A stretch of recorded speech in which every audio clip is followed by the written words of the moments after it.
जय माँ लक्ष्मी। आज के इस पावन अवसर पर हम आपके लिए लेकर आए हैं महालक्ष्मी व्रत कथा। जो भी श्रद्धा और भक्ति से इस व्रत की कथा सुनता है, उस पर माँ लक्ष्मी की कृपा सदा बनी रहती है। तो आइए आरंभ करते हैं माँ लक्ष्मी की यह पावन कथा। एक समय धर्मराज युधिष्ठिर भगवान श्री कृष्ण से बोले, हे पुरुषोत्तम, खोए हुए मान सम्मान की पुनः प्राप्ति कराने वाला और पुत्र आयु सर्वश्रेष्ठ तथा मनवांछित फल को देने वाला कोई वृतांत मुझे कहिए। श्री कृष्ण जी ने युधिष्ठिर से कहा, हे राजन, सतयुग के प्रारंभ में जब दैत्यराज वृत्रासुर ने देवताओं के स्वर्ग लोक में प्रवेश किया था, तब यही प्रश्न इंद्र ने नारद मुनि से किया था। इंद्र के पूछने पर नारद ने तब इस प्रकार का वर्णन किया। पूर्व काल में पुरंदर नाम का एक अत्यंत रमणीय नगर था। वह नगर अर्थ, धर्म, काम, मोक्ष इन चारों पुरुषार्थों से युक्त होने के कारण संसार भर में प्रसिद्ध था।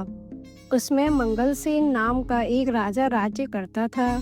उसकी चिलदेवी और चौलदेवी नामक रूपवती रानियां थीं। एक समय राजा मंगलसेन अपनी रानी चौलदेवी के साथ महल के शिखर पर बैठे थे।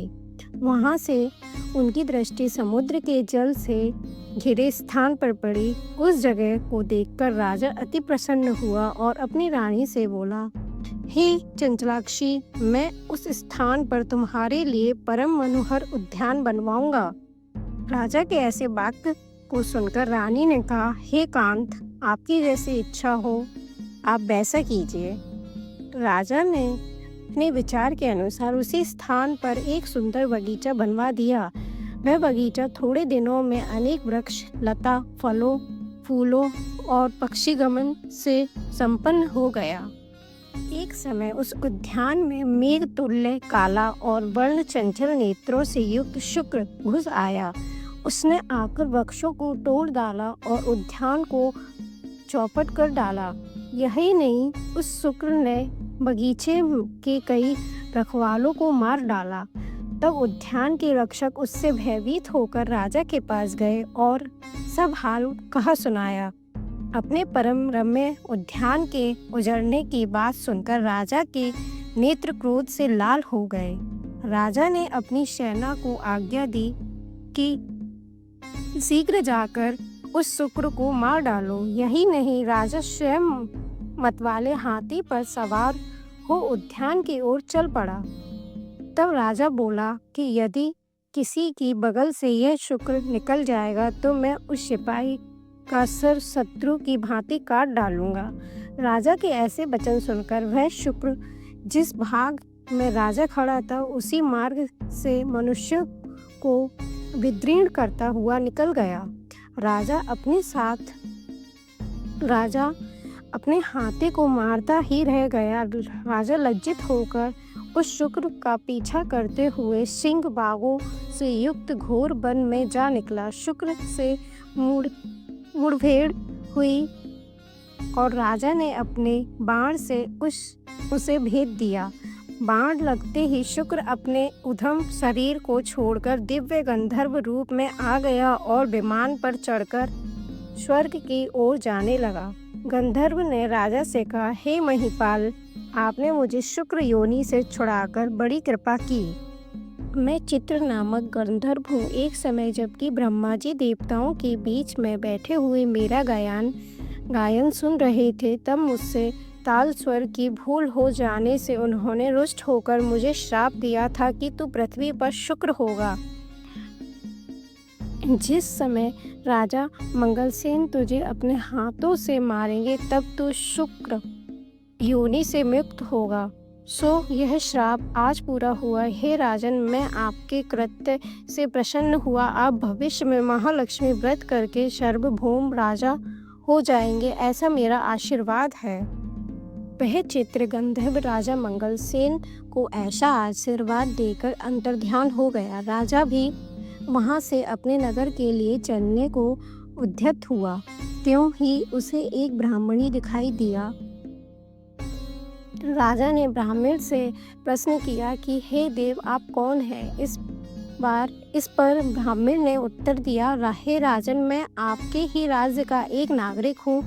आप इस समय दुखी दिखाई देते हैं, इसलिए कहिए मैं आपकी क्या सेवा कर सकता हूँ। राजा ने तब ब्राह्मण से कहा कि वह उसके घोड़े को निकट के जलाशय से पानी पिलवा लाए। ब्राह्मण ने ऐसा ही किया। वह घोड़े की पीठ पर सवार होकर जलाशय की ओर जाता है। बटुक जलाशय के निकट पहुंचकर देखता है कि वहां दिव्य वस्त्र और अलंकार पहने हुए बहुत सी स्त्रियां कथा कह रही हैं। तदंतर वह बटुक भी उन स्त्रियों के पास जाकर अपना परिचय देकर नाना प्रकार के प्रश्न करने लगा। हे स्त्रियां, आप यह भक्ति भाव से क्या कर रही हैं? इसके करने से क्या फल मिलता है? इन देवियों ने तरस खाकर उस ब्राह्मण से कहा, यह महालक्ष्मी की पूजा हो रही है और जो कथा हम कह रही हैं उसी व्रत की कथा है।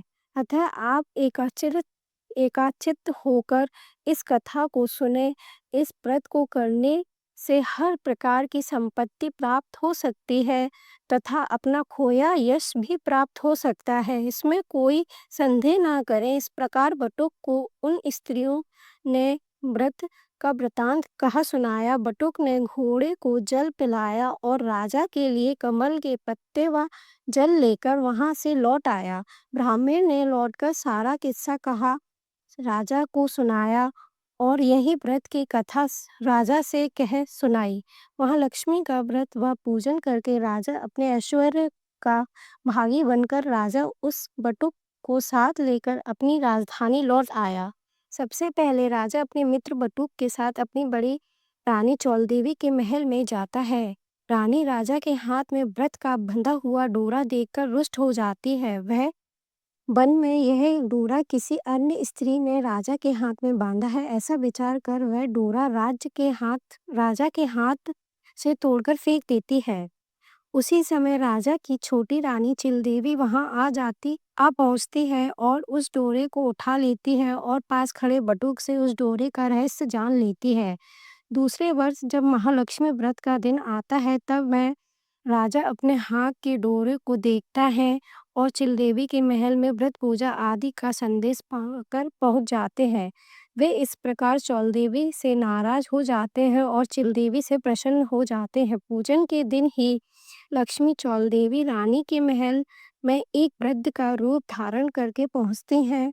वहां चौलदेवी लक्ष्मी का अनादर करती हैं।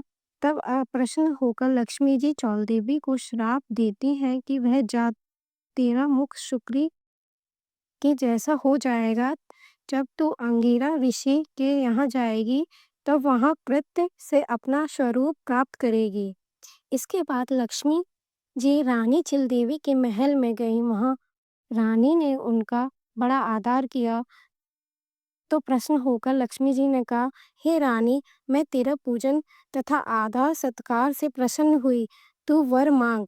रानी ने कहा, हे देवी, जो भी तुम्हारे इस व्रत को करे उसके घर में सदा निवास करो तथा जो भी इस व्रत कथा को पढ़े या श्रवण करे उसकी मनोकामनाएं पूरी किया करो। मैं आपसे यही वरदान चाहती हूँ। तब लक्ष्मी जी वरदान देकर अंतर्ध्यान हो गई। उस दिन रानी चौलदेवी शुक्री जैसे मुख हो जाने के कारण अपने द्वारपाल से अपमानित होती हैं। तब रानी अपना मुख दर्पण में देखती है तो वह पछताती हैं।